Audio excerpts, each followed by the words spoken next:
નમસ્કાર વિદ્યાર્થી મિત્રો, આજે આપણે બે વાણિજ્ય વ્યવસ્થા અને સંચાલન ના પીરિયડમાં મળી રહ્યા છે. તે પહેલાં આપણે અગાઉ પ્રશ્ન લાક્ષણિકતાવાળો મૂક્યો હતો, એની અંદર ચર્ચા કરી હતી આપણે કે આ પ્રકરણ આપણા માટે ઘણું બધું મહત્વનું છે, કારણ કે આ ચેપ્ટરમાંથી આપણને 15 ગુણનું પૂછાવાનું છે. જનરલ વિકલ્પ સાથે આપણે ગણવી તો આ ચેપ્ટરમાંથી કેટલા ગુણનું પૂછવાનું છે? 15 ગુણનું પૂછાવાનું છે. 2024ના પેપરની આપણે વાત કરવા જોઈએ તો એ 15 ગુણ કરતાં પણ વધારે આ ચેપ્ટરમાંથી પૂછવામાં આવેલું છે વિદ્યાર્થી મિત્રો. એટલે આપણું આ ચેપ્ટર એ ખૂબ જ આઈએમપી છે એમ પણ કહી શકાય છે. તો આજે જ આપણે એવો મહત્વનો પ્રશ્ન, સંચાલનનું મહત્વ શું છે, જે એકવાર બોર્ડમાં 3 ગુણના વિભાગમાં પૂછાયેલો છે, બરોબર છે. તો આ વખતે પણ સંચાલનનું મહત્વ પૂછાવાની સંભાવના વિશેષ જોવા મળે છે. લાક્ષણિકતા કરતા આનું સંચાલનનું મહત્વનું જે પ્રશ્ન જે છે એ વિશેષ પૂછાતો હોય તેવું જોવા મળે છે. તો આપણે એની ચર્ચા કરશું. અગાઉનો જો તમે વિદ્યાર્થી મિત્રો આપણો વિડીયો નથી જોયો તો જોઈ લેજો, કારણ કે કેટલા વિભાગમાંથી કેટલા વિભાગ આ પ્રકરણમાંથી પૂછાવાના છે, કેટલા પ્રશ્નો છે, એ બોર્ડના જે નમૂનાનું જે પેપર છે એના આધારે તમને જણાવવામાં આવેલું છે. અને 2024માં પ્લસ માઇનસ શું થયું છે એ પણ તેમાં દર્શાવેલું છે. તો આજે આપણે આ પ્રશ્નની ચર્ચા કરશું. તો કે સંચાલનનું મહત્વ, તો કે સંચાલનનું મહત્વ શું છે? તો એના અલગ અલગ આપણને મુદ્દાઓ આપેલા છે કે સંચાલનનું ક્ષેત્ર એ મહત્વ દરેક ક્ષેત્રમાં જરૂરી છે. સાધનોનો ઇષ્ટમ એટલે કે વધુને વધુ ઉપયોગ કરવા માટે જરૂરી છે. ધ્યેય સિદ્ધિ માટે જરૂરી છે. ધંધાની સફળતા માટે પણ એ મહત્વ છે. રોજગારીની તકોમાં વધારો કરવા માટે જરૂરી છે. નફામાં વૃદ્ધિ કરવા માટે, સામાજિક લાભ અને રાષ્ટ્રીય હેતુ, આમ જુદા જુદા અલગ અલગ પ્રકારે સંચાલનનું મહત્વ રહેલું હોય તેવું જોવા મળે છે. તો આપણે દરેક મુદ્દાઓની વિગતવાર આપણે સમજૂતી પ્રાપ્ત કરશું. તો પહેલું જ છે કે દરેક ક્ષેત્રમાં જરૂરી છે.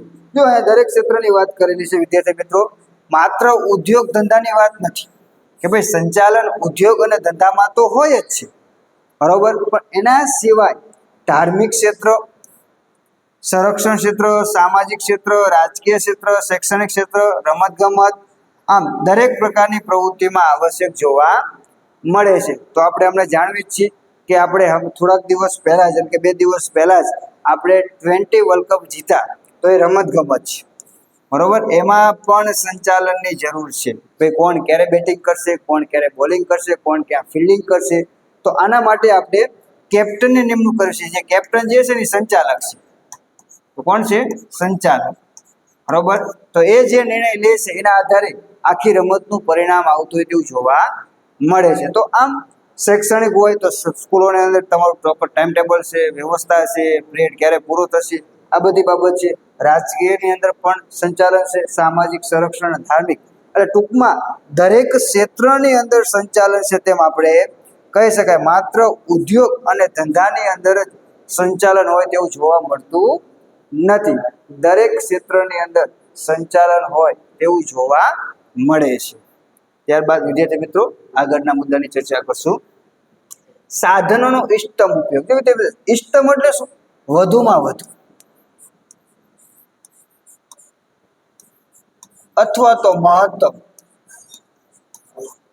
બરોબર. ઇષ્ટતમ એટલે કે જે પણ આપણે સાધનો છે સંચાલનના, આમ જોવા જઈએ ઉત્પાદનના સાધનોની આપણે વાત કરવા જઈએ તો 4 સાધનો છે: જમીન, મૂડી, શ્રમ અને નિયોજન.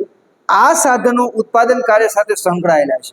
તો ઉત્પાદનના ક્ષેત્રની અંદર આ સાધનોનો વધુને વધુ ઉપયોગ કરવો હોય, એટલે કે એનો ઇષ્ટતમ ઉપયોગ કરવો હોય તો એના માટે ચોક્કસ સંચાલન કરવું પડે, એટલે કે આયોજન કરવું પડે, વ્યવસ્થા ગોઠવવી પડે, એના માટે યોગ્ય કર્મચારી નિમણૂક કરવી પડે. આ બધી બાબતો એની સાથે સંકળાયેલી છે તેમ આપણે કહી શકાય છે. સંચાલન લીધે જ એકમના ઉપલબ્ધ સાધનો જેવા કે જમીન, મૂડી, કાચો માલ, કર્મચારીઓ અને યંત્રો વગેરેનો ઇષ્ટતમ એટલે કે વધુને વધુ ઉપયોગ શક્ય બને છે. અને જો સંચાલન હોય તો બગાડ અટકાવી શકાય છે. એ પણ આપણને ફાયદો થાય છે કે જો સારું સંચાલન હોય તો બગાડ અટકી શકે છે, એટલે કે આપણું પડતર કિંમત નીચે લાવી શકાય છે. તો આમ આ સાધનોનો જો આપણે વધુને વધુ ઉપયોગ કરવો હોય, આ સાધનો શું છે?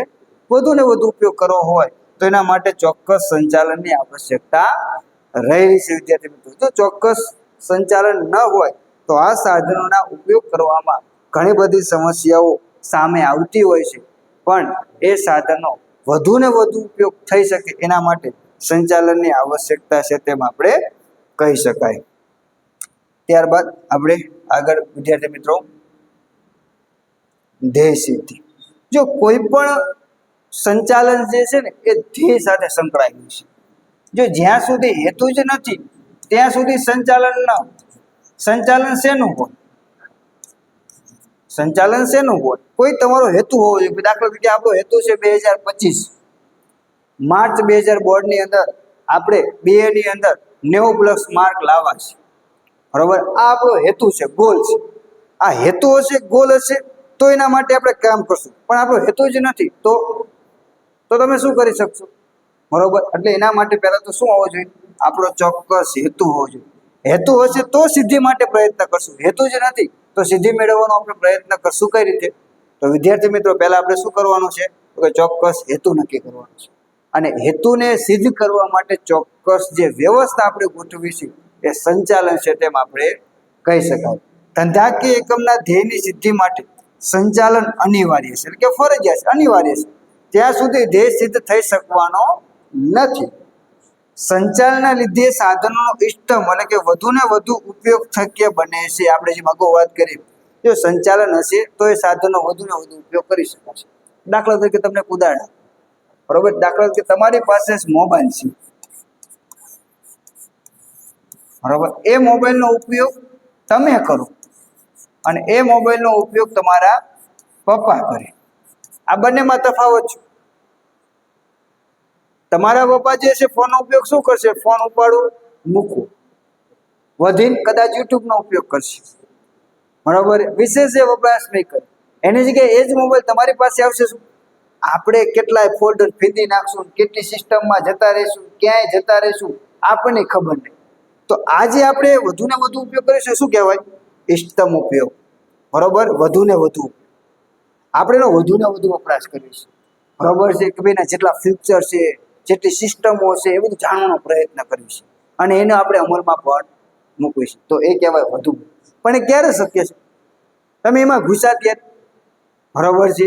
પણ એ જ કાર્ય જ્યારે વ્યવસ્થિત કરવું હોય તો એના માટે શું જરૂરી છે? સંચાલન, બરોબર? સંચાલન હશે તો આપણે યોગ્ય પદ્ધતિથી એ કાર્ય કરી શકશું. એટલે આના માટે એટલે કે સાધનોનો વધુ ને વધુ ઉપયોગ સંચાલન દ્વારા શક્ય બને છે. તેથી એકમના ધ્યેયને સિદ્ધ કરી શકાય છે. બીજો સાધનનો આપણે ઉપયોગ નહીં કરી શકીએ તો એકમનો ધ્યેય કઈ રીતે સિદ્ધ કરી શકાશે? કે દાખલા તરીકે દરરોજનું આપણે ધારેલું કે ભાઈ 100 એકમનું ઉત્પાદન કરું, પણ એ મશીન ચાલે તો ઉત્પાદન થાય ને. મશીન ચાલે જ નહીં, 24 કલાક ચાલે જ નહીં તો 100 નવું ઉત્પાદન કઈ રીતે કરું, બરોબર છે? તો કેમ મશીન નથી ચાલતું, શું છે વગેરે તેની આખી વ્યવસ્થા ગોઠવવી પડે. ભાઈ આપણું મશીન 24 કલાક ચાલવું જોઈએ અને તો જ આપણને આ ઉત્પાદન મળશે. તો આમ હેતુ હોય તો એના આધારે તમે નક્કી કરી શકો, નકર આપણે કરી શકવી નહીં, બરોબર? ત્યારબાદ આગળનો મુદ્દો, ધંધાની સફળતા માટે ઉપયોગી.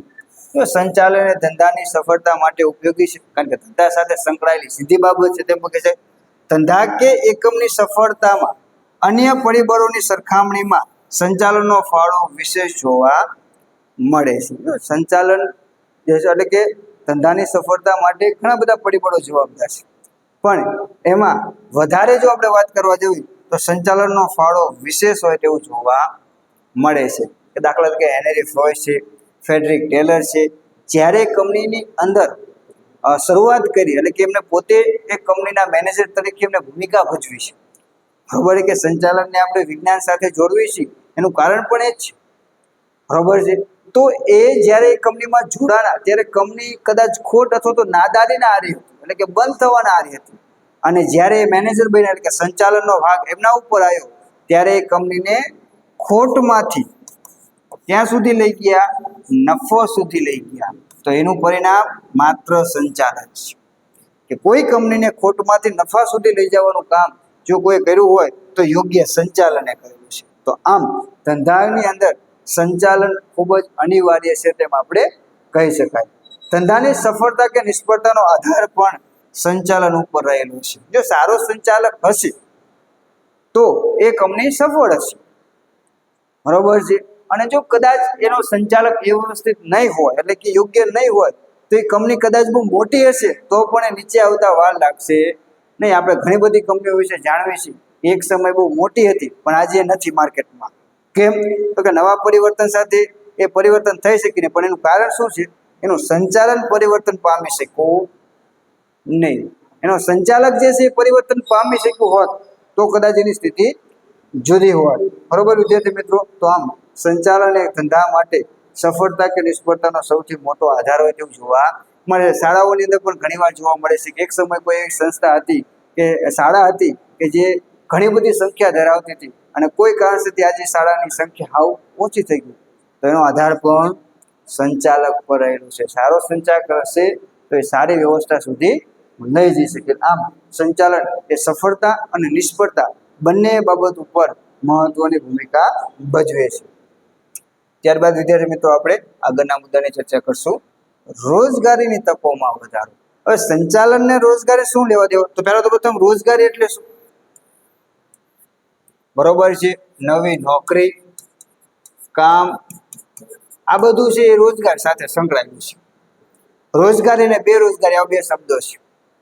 બજારની અંદર રોજગારી જ્યાં સુધી ઉદ્ભવશે ને ત્યાં સુધી બેરોજગારી ઓછી થવાની નથી. તો રોજગારી કઈ રીતે ઉત્પન્ન થશે? તો એવું એમ કહે છે કે સંચાલન સારું હશે તો એ બજારમાં રોજગારીમાં વધારો કરશે. તો એ સંચાલનને રોજગારીને શું લેવા દેવા? કઈ રીતે રોજગારી? તો એની વાત કરવાની છે. જો સંચાલન કાર્યદક્ષ કે સારું હોય તો કંપનીનું સ્વરૂપનો વિકાસ થશે, તેથી રોજગારી તકોમાં વધારો થશે. બિનકાર્યક્ષમ સંચાલનને લીધે ઘણી બધી કંપનીઓ બંધ પડે છે, તેથી બેરોજગારીના પ્રમાણમાં વધારો થાય છે. જો સારો સંચાલક હોય, બરોબર છે વિદ્યાર્થી મિત્રો, તો સારો સંચાલક હોય તો એની કંપની નાની હોય તો એ સારો સફળ સંચાલક જે છે કંપનીને મોટા તરફ લઈ જાય છે. એટલે કંપનીને શું બનાવશે? મોટી કંપની બનાવશે. મોટી કંપની બનાવશે એટલે શું થશે? ઉત્પાદનના સાધનોની માંગ થશે, કર્મચારીઓની માંગ વધશે, વેચાણની પ્રક્રિયામાં વધારો થશે, નવી જમીન ખરીદાશે, નવા મશીનરો ખરીદશે, એટલે બજારની અંદર એ નવી રોજગારી ઉદ્ભવશે. બરોબર, બજારની અંદર એ નવી રોજગારી ઉત્પન્ન કરશે એમ આપણે કહી શકાય. કારણ કે પહેલા એને 10 કર્મચારીની જરૂર હતી, હવે એને 100 કર્મચારીની જરૂર પડશે. કેમ? તો કે 10 કર્મચારીથી ઉત્પાદન શક્ય છે નહીં, કારણ કે એની બજારમાં માંગ વધી ગઈ. સારો સફળ સંચાલક હતો અને સારી પ્રોડક્ટ બજારમાં વેચવા એની માંગમાં વધારો થયો.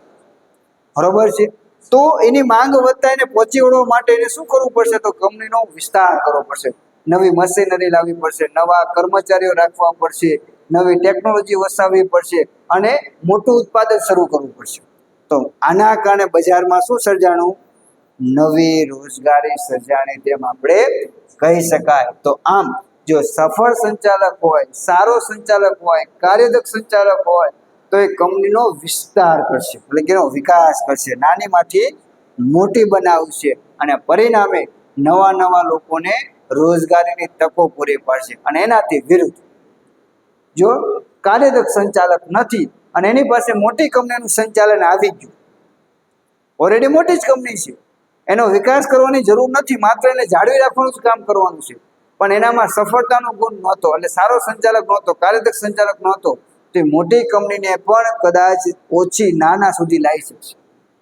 દરરોજ એનું ઉત્પાદન ઘટશે અને કેટલાય કર્મચારીઓને છૂટા કરવા પડશે, અથવા તો કેટલી કંપનીઓ આવી છે એ બંધ થઈ ગઈ, તો એના કારણે બજારમાં બેરોજગારીના દરમાં શું થશે? વધારો થતો હોય તેવું જોવા મળશે. તો આમ એ કાર્યદક્ષ સંચાલક હશે તો એ રોજગારીની તકમાં વધારો કરશે, અને જો બિનકાર્યક્ષમ સંચાલક છે તો એ રોજગારીની પરિસ્થિતિમાં સમસ્યામાં વધારો કરશે, એટલે કે બેરોજગારીમાં વધારો કરશે તેમ આપણે કહી શકાય. ત્યારબાદ સંચાલનનું નફામાં વૃદ્ધિ.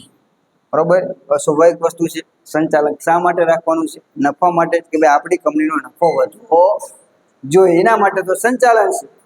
બરોબર છે, તો સંચાલન જે છે એ મહત્વની ભૂમિકા ભજવે છે નફામાં વધારો કરવા માટે.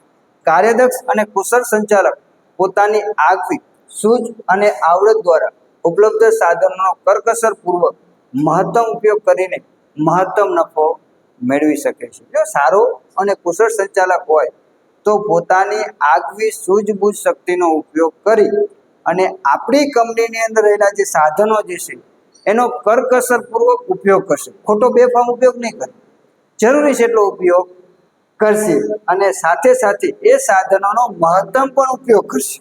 એટલે કરકસર અને મહત્તમ ઉપયોગ થવાથી આપણા નફામાં વધારો થશે અને નફો એ ધંધાની કાર્યક્ષમતા અને સફળતાનો માપદંડ છે.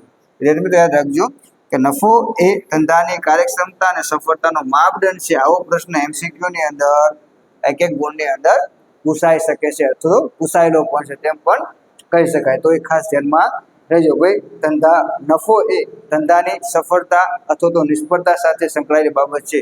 નફો એ ધંધાનો માપદંડ છે તેમ કહી શકાય. કારણ કે જે સારી કંપની છે એનો વધારે નફો હશે. કારણ કે કોઈ કંપની સફળ છે એવું ક્યારે કહી શકાય? તો કે એનું વેચાણ વધારે થતું હશે. તો વેચાણ વધારે ક્યારે થાય? લોકો ખરીદતા હોય તો. લોકો ક્યારે ખરીદે?